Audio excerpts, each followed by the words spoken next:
আসসালামু আলাইকুম, আমন্ত্রণ মাই টিভি সংবাদে। আপনাদের সাথে আছি আমি উম্মে সাবেরিনা। দর্শক, শুরুতেই জানাবো সংবাদ শিরোনাম। সরকারি চাকরিতে কোটা পদ্ধতি নিয়ে হাইকোর্টের পূর্ণাঙ্গ রায় পেলে আপিল করার নির্দেশ আপিল বিভাগের। শাহবাগে আজও শিক্ষার্থীদের বিক্ষোভ। সার্বজনীন পেনশন প্রত্যয়ের বিরোধিতা করা শিক্ষকদের সাথে ওবায়দুল কাদেরের বৈঠক স্থগিত। অচল অবস্থা কাটছে না বিশ্ববিদ্যালয়। আন্দোলনে ব্যর্থ হয়ে বিএনপি শিক্ষার্থী ও শিক্ষকদের আন্দোলনে ঢুকেছে বললেন পররাষ্ট্রমন্ত্রী। নেতাকর্মীদের ওপর চালানো হামলার বিচার হবে মন্তব্য রিজভির। কাল মাওয়ায় পদ্মা সেতু প্রকল্পের আনুষ্ঠানিক পরিসমাপ্তি ঘোষণা করবেন প্রধানমন্ত্রী। যোগ দেবেন সুধী সমাবেশে, পরে 2 দিনে সফরে যাবেন টুঙ্গিপাড়া। সিলেটে আবারও টানা বৃষ্টিতে বাড়তে শুরু করেছে সুরমা কুশিয়ারার পানি। ফেনীর ফুলগাজী ও পরশুরামে বন্যা পরিস্থিতির আরও অবনতি।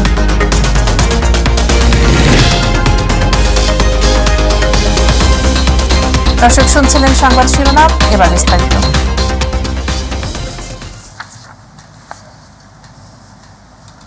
সরকারি চাকরিতে প্রথম ও দ্বিতীয় শ্রেণীর মুক্তিযোদ্ধা কোটা পদ্ধতি বাতিলের সিদ্ধান্ত অবৈধ ঘোষণা করে হাইকোর্টের রায় স্থগিত চেয়ে রাষ্ট্রপক্ষের আবেদন শুনানির জন্য মুলতবি করেছেন আপিল বিভাগ।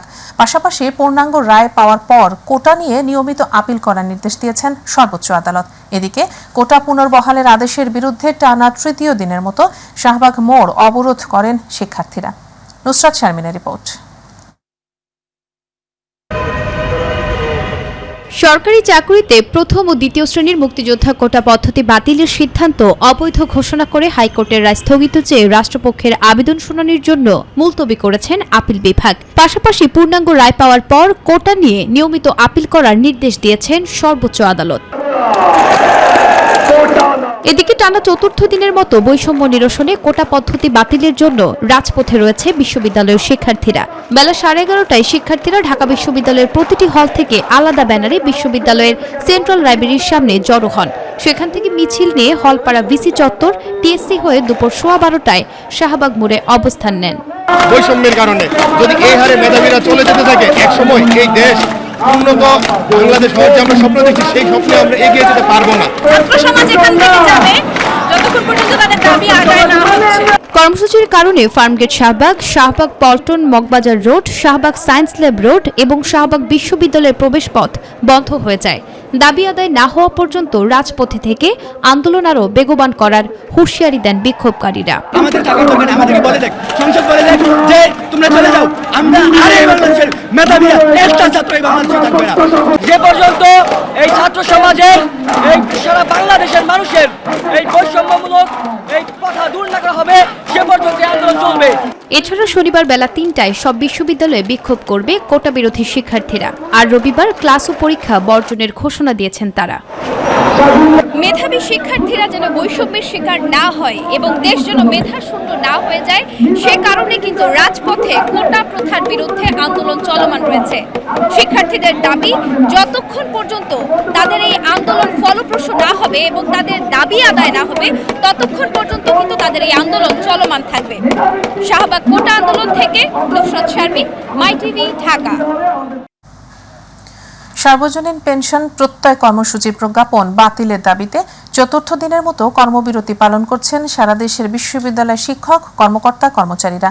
শিক্ষক নেতাদের সঙ্গে আজ আওয়ামী লীগের সাধারণ সম্পাদক এবং সেতুমন্ত্রী ওবায়দুল কাদেরের বৈঠক হবার কথা থাকলেও তা স্থগিত হয়েছে। এমন পরিস্থিতিতে আশঙ্কা করা হচ্ছে সেশন জটের।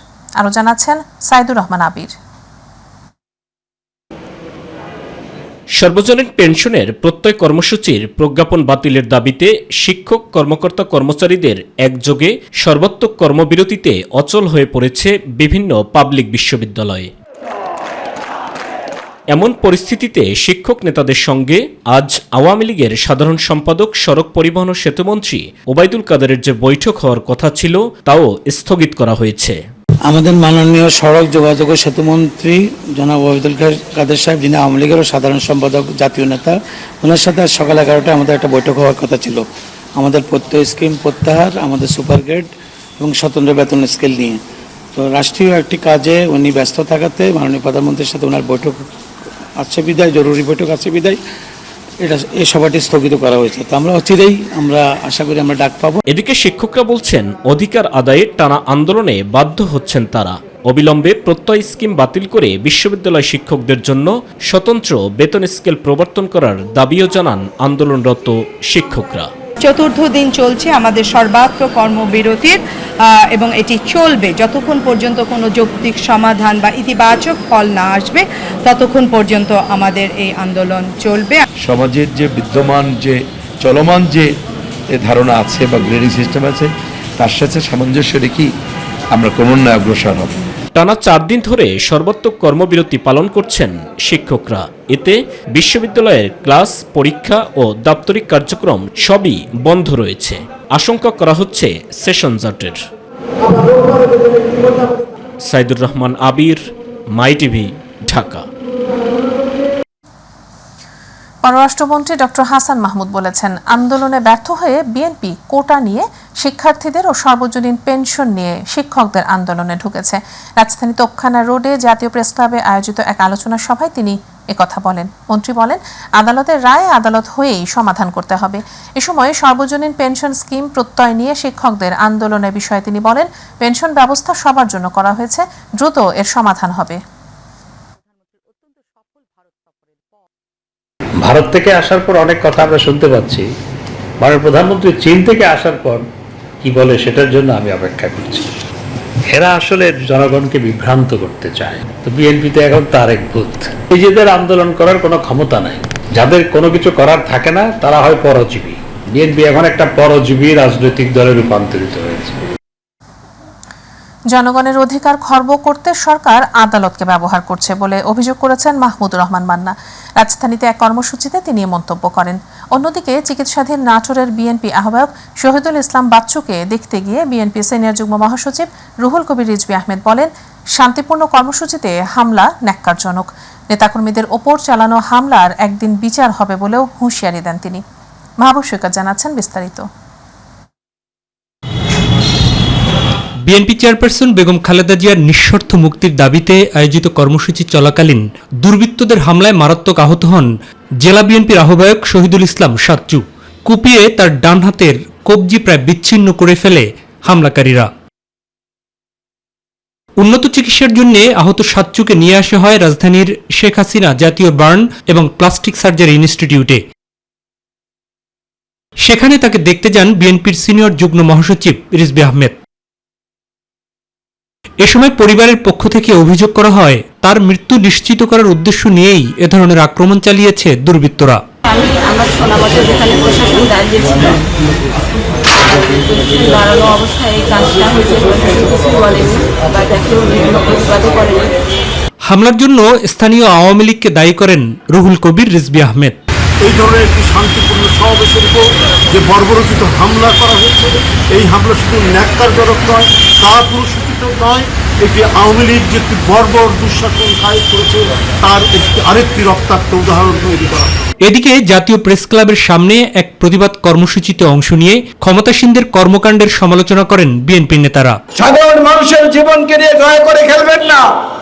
আজকে বাজারে গেলে মানুষ অস্থির হয়ে যায়, প্রত্যেকটি জিনিসের দাম মানুষের নাগালের বাইরে চলে গেছে। শিক্ষার্থীদের কোটা বাতিল এবং শিক্ষকদের পেনশন স্কিম বাতিলের আন্দোলন প্রসঙ্গেও কথা বলেন নাগরিক ঐক্যের সভাপতি। আমার আপনার গণতান্ত্রিক অধিকার নিশ্চিত করতে পারে না, কিন্তু কোর্টকে দিয়ে কোটা তুলে দিতে পারে। কোর্টকে দিয়ে এমন এমন কাজ করে যাতে জনগণের অধিকার খর্ব হয়। বিশ্ববিদ্যালয়ের শিক্ষক নতুন বেতন স্কেল করেছেন, সেই গ্রেড মানে না, বিশ্ববিদ্যালয়গুলো বন্ধ, কোন মন্ত্রী কোনো কথা বলছেন না। সরকারের দুঃশাসনের বিরুদ্ধে দেশের সব পেশা এবং শ্রেণীর মানুষ আবারও রাজপথে নেমেছে বলে মন্তব্য করেন মাহমুদুর রহমান মান্না। রাজপথ আবার সরকারের হচ্ছে, আবার বিরোধী দল মাঠে নামছে। এই সরকার থাকার সরকার নয়, এটা কোনো সরকারই নয়।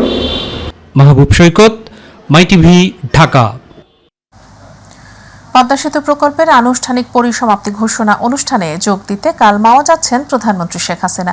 সেখানে এক সুধী সমাবেশে অংশ নেবেন প্রধানমন্ত্রী। সেখান থেকে 2 দিনের সফরে গোপালগঞ্জ যাবেন শেখ হাসিনা। তাঁর আগমনকে কেন্দ্র করে বঙ্গবন্ধু সমাধিসৌধ কমপ্লেক্স পরিচ্ছন্ন সহ নেওয়া হয়েছে ব্যাপক নিরাপত্তা ব্যবস্থা। আরও জানাচ্ছেন আতিকুর রহমান তিতাস।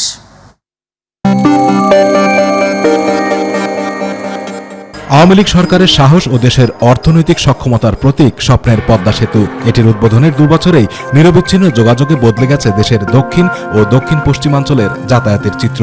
2022 সালের 25 জুন পদ্মা সেতু প্রকল্পের সড়কপথ এবং 2023 সালের 10 অক্টোবর চালু হয় রেলপথ। বাকি ছিল নদী শাসনসহ কারিগরি কিছু কাজ। এখন প্রকল্পের সেসব কাজও সম্পন্ন হয়েছে। গত 30 জুন সেতুর সব কর্মযজ্ঞ শেষ হওয়ার কথা নিশ্চিত করেছেন সংশ্লিষ্টরা। শুক্রবার প্রকল্পের আনুষ্ঠানিক পরিসমাপ্তি ঘোষণা করবেন প্রধানমন্ত্রী শেখ হাসিনা। এ উপলক্ষে মাওয়ায় সুধী সমাবেশ আয়োজনের প্রস্তুতি চলছে। পদ্মাপাড়ে তাই উৎসবের আমেজ। উত্তর থানা সংলগ্ন মাঠে সুধী সমাবেশের আয়োজনে প্রস্তুতি শুরু হয়েছে। একই মাঠে পদ্মা সেতুর সড়ক ও রেল সংযোগ প্রকল্পের উদ্বোধন অনুষ্ঠান করা হয়েছিল। তাই এলাকা জুড়ে ব্যাপক জোরদার করা হয়েছে নিরাপত্তা ব্যবস্থা। মুন্সিগঞ্জে অনুষ্ঠান শেষ করে জাজিরা থেকে সড়ক পথে গোপালগঞ্জের টুঙ্গিপাড়া যাবেন প্রধানমন্ত্রী শেখ হাসিনা। গোপালগঞ্জ পৌঁছে প্রথমে তিনি জাতির জনক বঙ্গবন্ধু শেখ মুজিবুর রহমানের সমাধিসৌধে পুষ্পমাল্য অর্পণ করে শ্রদ্ধা নিবেদন করবেন। এরপর 75-এর 15 আগস্ট নিহত সকল শহীদদের স্মরণে বিশেষ দোয়া এবং মোনাজাতে অংশ নেবেন প্রধানমন্ত্রী। প্রিয় নেত্রীকে গোপালগঞ্জে বরণ করে নিতে অপেক্ষার প্রহর গুনছেন স্থানীয় নেতাকর্মীরা। আমরা তাকে বরণ করার জন্য গেট এবং আমরা বিভিন্নভাবে তাকে স্বাগত জানানোর জন্য আমরা সার্বিকভাবে আমাদের সহযোগী সংগঠন আমরা তার প্রস্তুতি নিয়েছি। পরদিন শনিবার বঙ্গবন্ধুর স্মৃতিবিজড়িত স্কুল টুঙ্গিপাড়া জিটি সরকারি প্রাথমিক বিদ্যালয়ের বঙ্গবন্ধু কর্নার উদ্বোধন করবেন প্রধানমন্ত্রী। পরে তিনি শিক্ষার্থীদের মধ্যে শিক্ষা উপকরণ বিতরণ করবেন। এরপর নবনির্মিত আধুনিক টুঙ্গিপাড়া পৌর সুপার মার্কেট পরিদর্শনের কথা রয়েছে তার। প্রতি বছর ঈদের পরে সে একটা সাপোর্ট দেয়, সেই সাপোর্টটাই বোধহয় এভাবে একই অবস্থা। সেই সংসদের অধিবেশন শেষ করে 5টায় রওনা হবেন এবং রাত্রে এসে উনি এখানে রাত যাপন করবেন, পরের দিন চলে যাবেন। তাই ওনার আসা উপলক্ষে আমাদের যত প্রস্তুতি সব সম্পূর্ণ ইনশাল্লাহ। আমরা প্রধানমন্ত্রীর সফরকে কেন্দ্র করে জেলা প্রশাসনের উদ্যোগে পুলিশের পাশাপাশি সাদা পোশাকে আইন শৃঙ্খলা রক্ষাকারী বাহিনীর সদস্য মোতায়েন করা হয়েছে। মাননীয় প্রধানমন্ত্রীর এই সফরকে উৎসবমুখর নিরাপদ করার লক্ষ্যে আমরা প্রশাসন আইন শৃঙ্খলা রক্ষাকারী বাহিনীর সাথে নিরাপত্তা সমন্বয় সভা করেছি। আমরা এই সকল প্রস্তুতি সম্পন্ন করেছি। আতিকুর রহমান তিতাস, মাই টিভি। সিলেটে আবারও টানা বৃষ্টিতে বাড়তে শুরু করেছে সুরমা কুশিয়ারার পানি। বিভিন্ন পয়েন্টে পানি বিপদসীমার ওপর দিয়ে প্রবাহিত হচ্ছে। ফেনীর মহুরী, কুহুয়া ও সিলোনিয়া নদীর পানি বিপদসীমার নিচে প্রবাহিত হলেও ফুলগাজী ও পরশুরামে বন্যা পরিস্থিতির আরও অবনতি হয়েছে। কুড়িগ্রামে আকস্মিক বন্যার ফলে গবাদি পশু ও শিশুদের নিয়ে বিপাকে পড়েছে মানুষ। এস.এম. হামিমের রিপোর্ট। সিলেটে আবারও টানা বৃষ্টিতে বাড়তে শুরু করেছে সুরমা ও কুশিয়ারার পানি। বিভিন্ন পয়েন্টে পানি বিপদসীমার উপর দিয়ে প্রবাহিত হচ্ছে। গত সোমবার থেকে জেলার বিভিন্ন উপজেলায় তৃতীয়বারের মতো প্লাবিত হয়েছে। জেলা প্রশাসনের তথ্য মতে জেলায় 11টি উপজেলায় 97টি ইউনিয়ন বন্যায় প্লাবিত। এতে বন্যায় আক্রান্ত হয়েছে 1184টি গ্রামের 7,11,226 জন মানুষ। জেলার 653টি আশ্রয় কেন্দ্রে এখন পর্যন্ত 8,407 জন মানুষ আশ্রয় নিয়েছেন। পানি উন্নয়ন বোর্ড জানিয়েছে সুরমা ও কৈশিয়ারা নদীর 5টি পয়েন্টের পানি বিপদসীমার উপর দিয়ে প্রবাহিত হচ্ছে। ফেনীর মহুরী, কহুয়া ও সিলোনিয়া নদীর পানি বিপদসীমার নিচে প্রবাহিত হলেও ফুলগাছি ও পরশুরামে বন্যা পরিস্থিতি আরও অবনতি হয়েছে। এবার সিলোনিয়া নদীর বাঁধ ভেঙে পানি প্রবেশ করে নতুন নতুন এলাকা প্লাবিত হয়েছে। বন্যায় 2 উপজেলায় অন্তত 4,000 পরিবার পানিবন্দী হয়ে আছে। তলিয়ে গেছে ফসলি জমি সহ রাস্তাঘাট ও ঘরবাড়ি। মহুরী, কহুয়া ও সিলোনিয়া নদীর বন্যা নিয়ন্ত্রণ বাঁধের মোট 10টি অংশের ভাঙনের তথ্য পাওয়া গেছে। পানি উন্নয়ন বোর্ডের তথ্য মতে মহুরী নদীর পানি বিপদসীমার নিচে নামতে শুরু করলেও বেড়িবাঁধের ভাঙা স্থান দিয়ে প্রবেশ করে পানিতে নতুন নতুন এলাকা প্লাবিত হচ্ছে। উজান থেকে নেমে আসা পাহাড়ি ঢলে জামালপুরের যমুনা, ব্রহ্মপুত্র সহ অন্যান্য নদ নদীর পানি বৃদ্ধি পেয়ে বন্যা দেখা দিয়েছে। বাহাদুরবাদ ঘাট পয়েন্টে যমুনা নদীর পানি বিপদসীমার 69 সেন্টিমিটার উপর দিয়ে প্রবাহিত হচ্ছে। এতে দেওয়ানগঞ্জ, ইসলামপুর ও মাদারগঞ্জ উপজেলার মোট 11টি ইউনিয়নের নিম্নাঞ্চল বন্যার পানিতে প্লাবিত হয়েছে। মানুষের বাড়িঘরে পানি উঠতে শুরু করেছে। ইতিমধ্যে দেওয়ানগঞ্জ উপজেলার চুকাইবাড়ি ইউনিয়নের প্রায় 100 পরিবার আশ্রয় কেন্দ্রে আশ্রয় নিয়েছে। কুড়িগ্রামে গত কয়েকদিনে অব্যাহত বৃষ্টি ও উজান থেকে নেমে আসা ঢলে দ্বিতীয় দফায় বন্যায় প্রায় 50,000 মানুষ পানিবন্দী হয়ে পড়েছে। বিশেষ করে ব্রহ্মপুত্র অববাহিকায় অস্বাভাবিকভাবে পানি বৃদ্ধির ফলে বন্যা পরিস্থিতি সৃষ্টি হয়েছে। বন্যার ফলে গবাদি পশু শিশুদের নিয়ে বিপাকে পড়েছে মানুষ।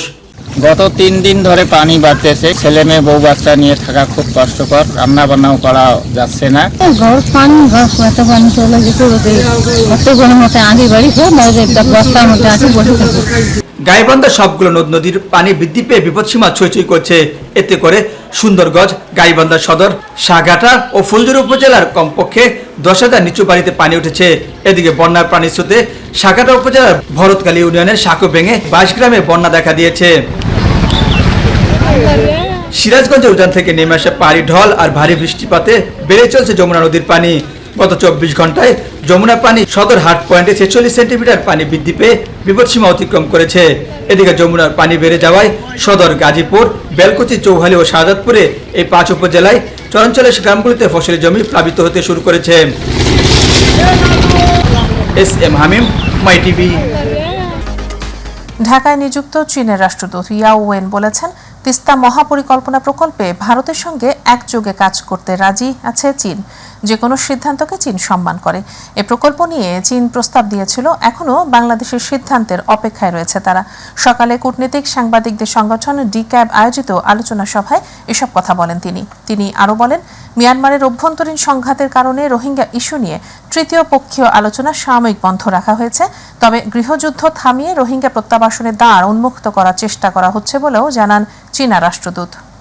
The Tista River is on the territory of Bangladesh, so that is your river.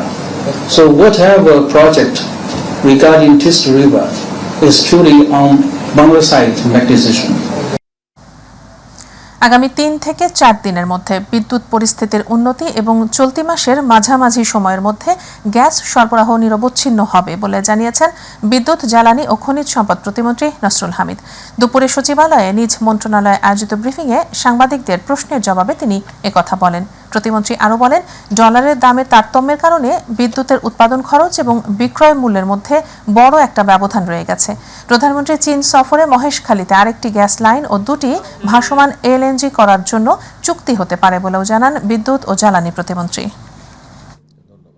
আমরা চেষ্টা করতেছি, এখন পরিস্থিতি আমাদের নিজেদের নিয়ন্ত্রণে আছে। আমরা চাচ্ছি আগামীতে 10, 15, 16 তারিখের দিকে আমরা আশাবাদী যে গ্যাস নিরবিচ্ছিন্ন হয়ে যাবে। আগামী 3 থেকে 4 দিনের মধ্যে আমাদের বিদ্যুৎও অনেকটা আগের থেকে ভালো হবে। ইতিমধ্যে আমাদের পায়রা শুরু হয়ে গেছে, আবার বিদ্যুৎ দেওয়া শুরু করেছে, আদানিও বিদ্যুৎ দেওয়া শুরু করেছে। পরিবেশ মন্ত্রণালয়ের 100 কর্মদিবসের অগ্রাধিকার কর্মপরিকল্পনার 78 ভাগ বাস্তবায়িত হয়েছে বলে জানিয়েছেন পরিবেশ, বন ও জলবায়ু পরিবর্তন মন্ত্রী সাবের হোসেন চৌধুরী। দুপুরে নিজ মন্ত্রণালয়ে আয়োজিত সংবাদ সম্মেলনে তিনি একথা জানান। প্রাতিষ্ঠানিক সক্ষমতা বৃদ্ধি, দূষণ নিয়ন্ত্রণ, বর্জ্য ব্যবস্থাপনা, পরিবেশ, বন, প্রতিবেশ ও জীববৈচিত্র্য সংরক্ষণ এবং জলবায়ু পরিবর্তন মোকাবেলায় ঘোষিত 28টি অগ্রাধিকারের মধ্যে 22টি পুরোপুরি এবং 4টি আংশিক বাস্তবায়ন করা হয়েছে বলে জানান বন ও পরিবেশ মন্ত্রী। আমি বলবো যে হ্যাঁ, আপনি যদি এখন নম্বরের হিসাব করেন, আমি যদি আংশিক যেগুলো আমরা সফল সেটাকে যদি সফলতার মধ্যে না আনি, তারপরেও ধরেন হয়তো 78-79%। আমি অবশ্যই চাইতাম যে এটা 100%। তবে এই বাস্তবতায় আমরা যে এত বড় একটা কাজ হাতে নিলাম এবং অনেক অংশে দেখেন কিন্তু একটা গুণগত পরিবর্তন আছে। একটা হচ্ছে যে আগের ধারাবাহিকতায় যে কাজগুলো 80% হয়ে আছে সেটা আমি পূরণ করলাম, সেটা কিন্তু না। এই সময় আমরা সম্পূর্ণ নতুনভাবে আমরা উদ্যোগগুলো নিলাম এবং সেটা একটা পর্যায়ে আমরা নিয়ে এসেছি। রংপুরের মিঠাপুকুরে সেপটিক ট্যাঙ্কে পড়ে মা, ছেলে সহ 3 জন মারা গেছেন। সকালে উপজেলার শালটি গোপালপুর ইউনিয়নের উদয়পুর গ্রামে এ দুর্ঘটনা ঘটে। মিঠাপুকুর থানার ভারপ্রাপ্ত কর্মকর্তা জানান, সকালে বাড়ির কাজ করতে গিয়ে হঠাৎই সেপটিক ট্যাঙ্কের গর্তে পড়ে যান দেলোয়ারা বেগম। তাকে বাঁচাতে গিয়ে ছেলে ইদামিয়াও সেখানে পড়ে যান। এরপর ওই দুজনকে বাঁচাতে প্রতিবেশী ইবলুল মিয়া গেলে তিনিও ওই ট্যাঙ্কে পড়েন এবং 3 জনই সেখানে মারা যান। মিঠাপুকুর ফায়ার সার্ভিসের কর্মীরা সেপটিক ট্যাঙ্ক থেকে 3 জনের মরদেহ উদ্ধার করে।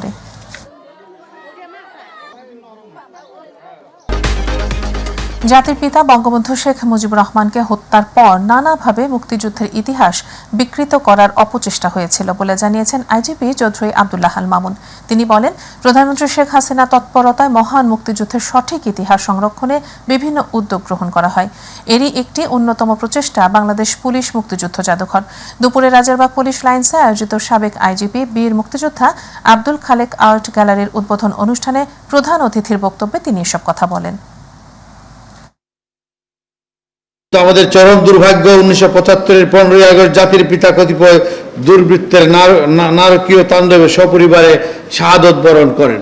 গভীর শ্রদ্ধার সাথে স্মরণ করছি 1975-এর জেল হত্যা শাহাদত বরণকারী জাতীয় 4 নেতাকে। এর সাথে সংবাদের শেষ প্রান্তে আমরা যাওয়ার আগে একবার জানিয়ে দিচ্ছি সংবাদ শিরোনামগুলো। সরকারি চাকরিতে কোটা পদ্ধতি নিয়ে হাইকোর্টের পূর্ণাঙ্গ রায় পেলে আপিল করার নির্দেশ আপিল বিভাগের। শাহবাগে আজও শিক্ষার্থীদের বিক্ষোভ। সার্বজনীন পেনশন প্রত্যয়ের বিরোধিতা করা শিক্ষকদের সাথে ওবায়দুল কাদেরের বৈঠক স্থগিত। অচল অবস্থা কাটছে না বিশ্ববিদ্যালয়ে। আন্দোলনে ব্যর্থ হয়ে বিএনপি শিক্ষার্থী ও শিক্ষকদের আন্দোলনে ঢুকেছে বললেন পররাষ্ট্রমন্ত্রী। নেতাকর্মীদের ওপর চালানো হামলার বিচার হবে মন্তব্য রিজভী। কাল মাওয়ায় পদ্মা সেতু প্রকল্পের আনুষ্ঠানিক পরিসমাপ্তি ঘোষণা করবেন প্রধানমন্ত্রী। যোগ দেবেন সুধী সমাবেশে, পরে 2 দিনের সফরে যাবেন টুঙ্গিপাড়া। এবং সিলেটে আবারও টানা বৃষ্টিতে বাড়তে শুরু করেছে সুরমা কুশিয়ারার পানি। ফেনীর ফুলগাজী ও পরশুরামে বন্যা পরিস্থিতির আরও অবনতি।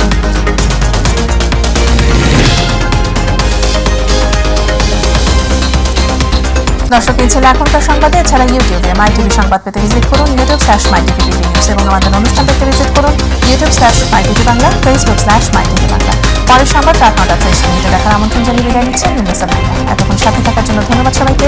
আল্লাহ হাফিজ।